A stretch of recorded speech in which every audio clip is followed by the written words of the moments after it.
Olá, bem-vindos a mais um vídeo aqui no canal Ricardo de Paris. Eu sou Ricardo e hoje temos mais uma parte do livro Dom Quixote de Miguel de Cervantes. Mas primeiro, curta o vídeo.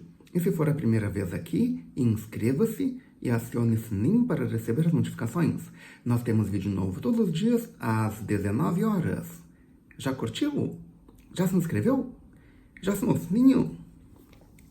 Então vamos para a continuação do capítulo 28, que trata da nova e agradável aventura sucedida na mesma serra ao cura e ao barbeiro. É o caso que, passando eu a vida em tantas ocupações e num tal recato que se podia comparar-se ao de um mosteiro, sem ser vista, suponha eu, de forma alguma, afora os criados de casa, porque os dias em que ia à missa era tão de manhãzinha, tão acompanhada de minha mãe e de criados, e toda eu tão coberta e recatada, que apenas via por onde punha os pés, apesar de tudo aquilo, os olhos do amor, ou da ociosidade, por melhor dizer, que são os mais que olhos de lince, descobriram-me entre as outras cortejadas de Dom Fernando, que assim se chama o filho mais novo do duque de quem já vos falei. Ao nome apenas a proferido de Dom Fernando, mudou-se a cardência, a cor do rosto, e começou a suar com tão grande alteração que, reparando nele, o cura e o barbeiro temeram ser-lhe chegado algum daqueles ataques de loucura de que já tinham notícia. Mas Cardenio, o que só fez foi continuar a tressoar, porém quieto, com os olhos fitos na lavradora, imaginando quem ela era. Esta, sem reparar, prosseguiu a sua história, dizendo: apenas me tinha avistado quando, segundo ele depois contou, ficou tão possuído de amores meus, quanto as suas obras o deram a entender.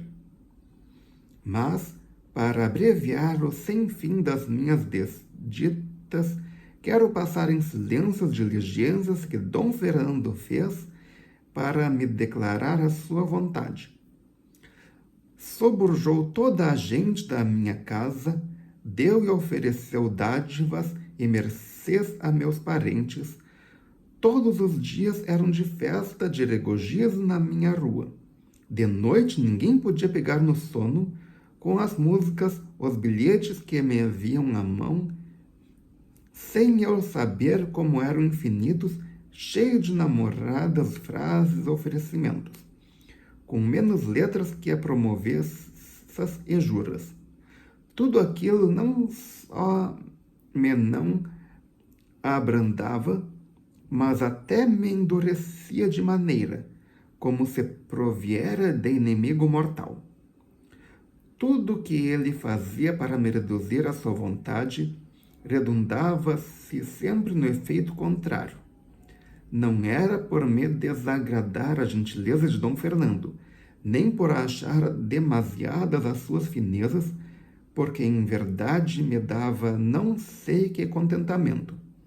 Ver-me tão querida e estimada de cavaleiro tão principal, e não me descontentava do que ele escrevia em meu louvor, que neste particular, por feias que juramos, tendo para mim que todas as mulheres nos lisonjeamos quando nos ouvimos celebrar de bonitas. A tudo, porém, resistia a minha honestidade e os conselhos incessantes de meus pais, já então conhecedores e certos das pretensões de Dom Fernando, que admira-se ele próprio já não se importava de que todo mundo lhe a soubesse. Repetiam-me meus pais que a honra deles permanecia confiada toda na minha virtude, e que me lembrasse das distâncias que iam de mim a Dom Fernando. Prova clara de que os meus desejos, por mais que os ele disfarçasse, mais se encaminhavam ao seu gosto que a meu proveito, e que, se eu quisesse por de algum modo estorvo, que eu desconsoasse daquela imperdoável teima, eles me casariam sem dilação com quem eu mais levasse em gosto, ou fosse do nosso lugar ou dos circunvizinhos, que para tudo lhes davam confiança o seu cabedal e a minha fama. Com estas promessas e com a verdade que as acompanhavam, eu ia me fortalecendo para resistir. Nunca jamais respondi a Dom Fernando palavra que lhe mostrasse, nem por sombras, esperanças de me alcançar.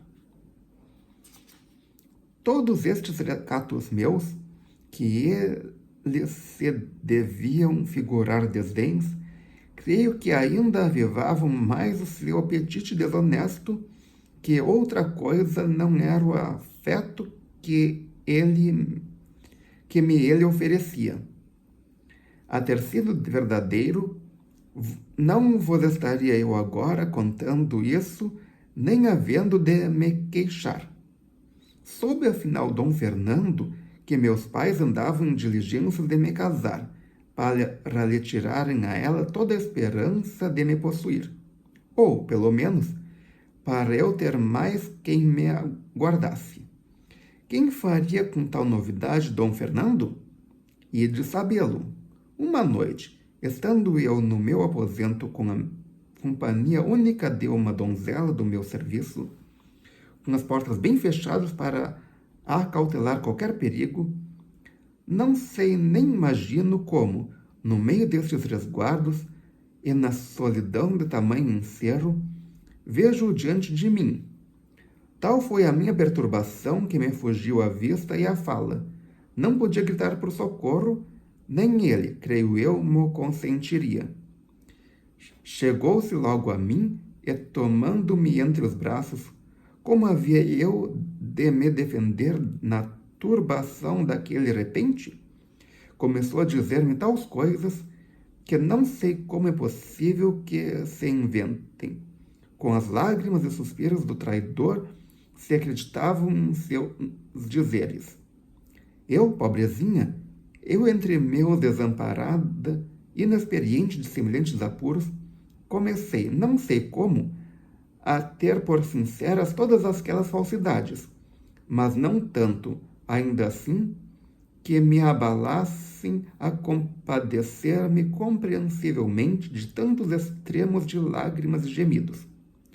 Passando do primeiro sobressalto, recobrei algum tanto o espírito amortecido e, com mais ânimo do que eu própria pensei que tivesse, lhe disse: se tivera como estou, Senhor, nos vossos braços, nos de um leão feroz, e me certificassem de que lhes escaparia com dizer ou fazer fosse o que fosse em prejuízo da minha honestidade, tão possível me fora isso, como me foi impossível deixar de me portar como me portei. Tendes o meu corpo cativo entre os vossos braços, e eu tenho a minha alma segura com os meus bons propósitos. São eles tão outros dos vossos, como vereis se, teimando, quiserdes violentar-me. Sou vossa vassala, mas não vossa escrava. A nobreza do vosso sangue não tem nem deve ter licença para desonrar a humildade do meu. Sou vilã e lavradora, mas nem por isso me aprecio em menos do que vos estimais por senhor e cavaleiro. Comigo não hão de aproveitar as vossas forças, nem valer as vossas opulências, nem as vossas palavras hão de lograr seduzir-me, nem suspiros e lágrimas enternecer-me. Se alguma dessas coisas que digo havia-se num esposo escolhido por meus pais, a sua vontade seria dócil à minha. Como ficava com honra, ainda que sem gosto de grado, entregaria a vós o que vós, Senhor, agora com tanto esforço ambicionais. Digo tudo isto porque não há cuidar que de mim alcance coisa alguma quem não for meu legítimo esposo. Se nisso está a tua dificuldade, belíssima Doroteia, assim se chama esta desditada. Disse o desleal cavaleiro, desdenha que te dou com esta mão a certeza de eu ser teu. Tomo por testemunhas os céus, a que nada se esconde, e esta imagem de Nossa Senhora que tens aqui. E por hoje é só. Se você gostou, clique em curtir. Adicione esse vídeo aos favoritos, compartilhe com seus amigos e volte amanhã para mais um vídeo. A que horas? Às 19 horas. Obrigado pela presença, obrigado pela audiência. Até amanhã, 19 horas, com mais uma parte da história e tchau!